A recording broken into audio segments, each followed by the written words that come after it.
I have 2 forms of Diet Coke today.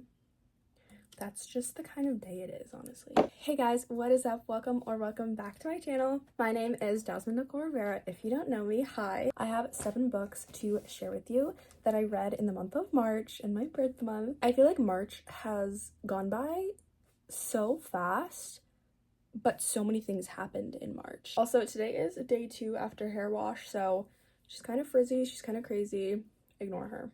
Anyways, let's get right into my March wrap up. We are quite literally just going to do it out of the order that I picked them off my bookshelf. So first book is actually the one I most recently read. This is Bad Girl Reputation by Elle Kennedy. So I'm actually a really big Elle Kennedy fan. I'm not huge on romances just because I tend to find them very boring and cringy and they just give me the ick.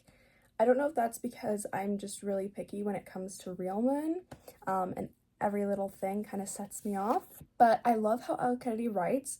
She has a perfect combination between entertaining, not too romancy. Like, there's other stuff going on. Obviously, it's a romance book, but you're not only focusing on romance the entire time. There are other, not necessarily side plots going on, but like other things happening. And her books are just so funny. Like, I am laughing in every chapter. And I feel like that really just seals the deal. I rated this book 4 stars. This is the second book in the Avalon Bay series. The first book is Good Girl Complex. I also love that one. I did like this one a little bit more, I think. I don't know what I rated the last one, but this is definitely my favorite brother. This book is about this couple, Evan and Jen, or Genevieve, and they're kind of a toxic couple, okay? They were teenage sweethearts, and they would always get in trouble together, and they would always break up and get back together. And it was just their thing. But they kind of reconnect when they're older and they're like, we can't keep doing this anymore. Like, we can't do what we were doing when we were kids. So they kind of have to mature in their own ways before they can even think about getting together. But there's still this undeniable chemistry and connection and history between them. So will they be able to get together and grow with each other, or will they just be a lost cause?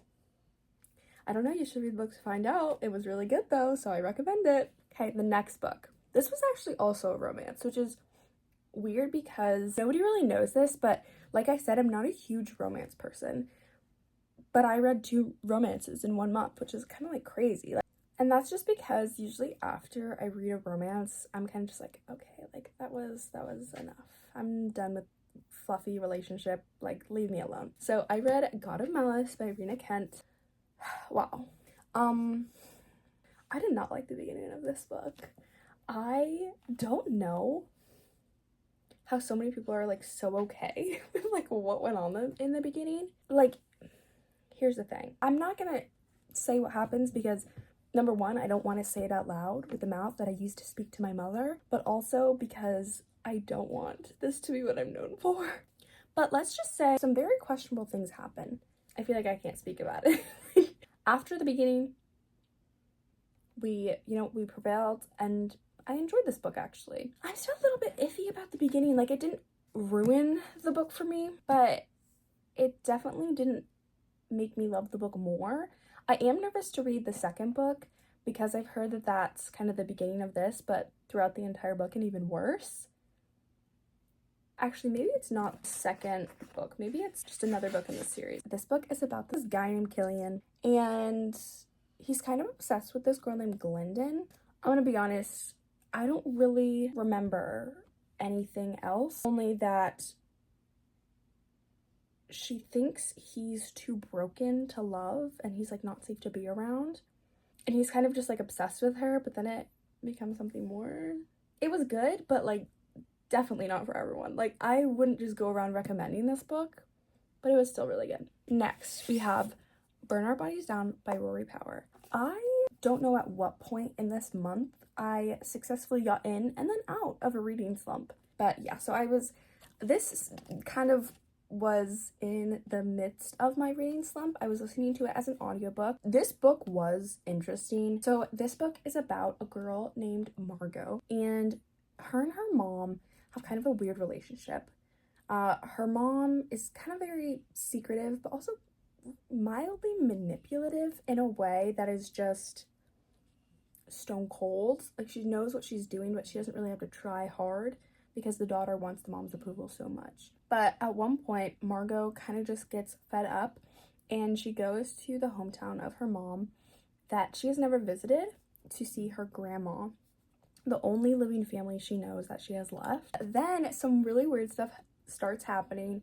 There's this girl that looks exactly like Margot, and she is found dead in a fire, and automatically Margot is like, okay, something is really fucking weird. This book does something in it that I'm not the biggest fan of, just because to me it seems very unrealistic and it's kind of just disappointing. I'm not going to tell you what it is because I feel like it's a kind of a huge spoiler. Also, I feel like my brain, although I found this interesting, I would probably rate it, I think I rated it 2.5 stars. It's not super complex, it's basic, and it's really good because it's like interesting, but it's not above and beyond.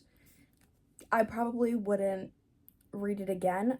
However, the plot was so its own. Part of me wants to say 3 stars just because it was its own book, but the other part of me, like, the writing isn't crazy, the characters were kind of basic, but the plot was good, the storyline was good. Also, I really did find myself kind of getting upset with Margot because she was so curious and she wanted answers, but she would never like really try to get them. She would ask her grandma a question, her grandma wouldn't say anything, and Margot would be like, darn, okay, don't know what to do.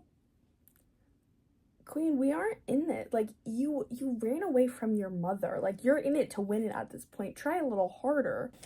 Next, so I read 2 Riley Sager books. I love Riley Sager. Last month I read Home After Dark, I think it was, also by Riley Sager. That was the first Riley Sager book I read, and I didn't really like it. These 2 books kind of made up for it. I just finished The Only One Left, and I could not stop listening to this book. But first I read The House Across the Lake. I only guessed like maybe a fourth of the plot twists in this book. I can really appreciate Riley Sager because her books are super complicated and there's never just one little plot twist.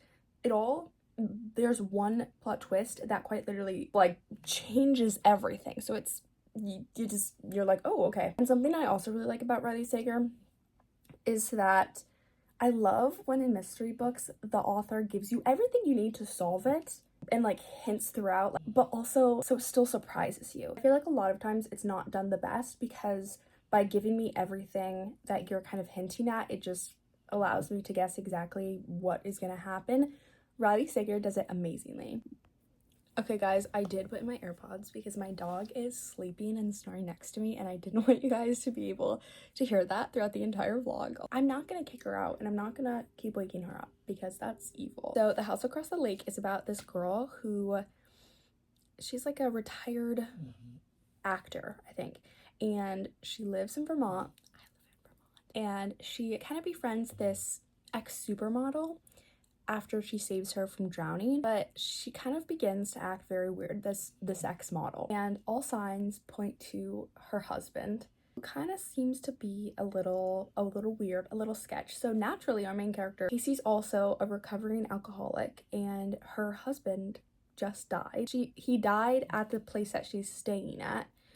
It's very traumatic for her, and I think it happened kind of fairly recently, like within a couple of years. It's still an open wound, so she kind of starts to spy on her neighbors with binoculars, fully like kind of goes stalkerish, but she keeps seeing some weird things. Next we have The Only One Left. Once again, guys, this was mind-blowing. So this is about this girl named Lenora Hope. Something happens and I think she becomes a paraplegic. I don't know if that's the right term, but she can't speak because she can't feel any of her body except for her left arm. So she needs a caretaker, but her last caretaker up and left. Nobody knows where she is. Nobody knows where she went. She's literally just not there anymore. She packed her stuff and she left. Lenora Hope was blamed by this entire town for massacring her family years earlier. So our main character, Kit, is like, are you kidding me? I actually want nothing to do with her, but she really needs the money and she really needs a job. So she's like, guess this is my quite literally only option. Let's do it. And she starts to learn things, and at some point she kind of realizes that more things are happening in this house than anybody is letting on. If you're thinking that you are going to get out of this book without knowing every single thing that happened, you're mistaken. Every little question in your mind will be answered. Promise. The Stranger on a Train. This is by Patricia Highsmith. This is considered, I think, a classic by a lot of people. I've seen a lot of books that were made inspired by this book. So basically this book is about this guy. His name is literally Guy, and he gets befriended by a guy named Charles. And Charles is very outspoken. Like he's kind of just that annoying person that like never shuts up and just overshares. But one day they meet on a train, and Charles is like, "Oh, I hate my father. Ha ha. Like, what's up with you?" And somehow, I don't remember how, Charles learns that Guy is kind of having a problem in his marriage, or like, I think he was recently divorced or something. So Charles is like, if you kill my father, I'll kill your wife. Ha ha ha.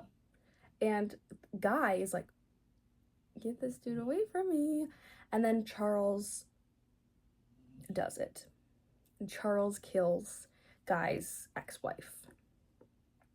You kind of see the fight between Guy and Charles, and Charles is very much like, I did this for you, now you know what you have to do. This is an interesting premise, however, I think it could have been done in a short story. Although it's a pretty short novel, we didn't need all of this for like this. Dare I say, I could have taken out over half of the book, and I feel like it would still have the same effect. Dog is in REM sleep right now. Her eyes are rolled into the back of her head. Does that happen to anybody else's dog? Last but certainly not least, I'm pretty sure that this was my first read of the month, The Burning God by R.F. Kuang.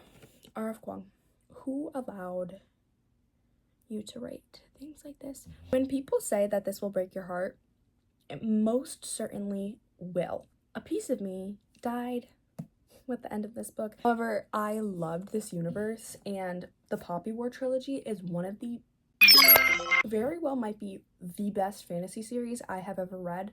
I loved the first book because it was just the trope of poor girl gets sent to boarding school and becomes a warrior. Like, so cool, loved that. But the trope was not just, it's not just one of those books that's done for the trope. Like, oh, I have the trope, that should be enough. It is so complex. The characters are real, the characters are so fleshed out, the setting is amazing. Also, R.F. Kuang incorporates a lot of history and like symbolism in her books, which I think is super cool as someone who doesn't really like to read historical fictions. There is some level of like historical fiction in this. Brilliant. If anybody told me that they didn't like the series, I would never trust their recommendations. Like, I know everybody has differences of opinion, and I totally respect that. However, if you tell me you didn't like this trilogy, I would never take a recommendation from you without a little salt, okay, without a little hint of salt. Make sure to like and subscribe if you guys enjoyed this video, and I hope you guys follow along for the next one.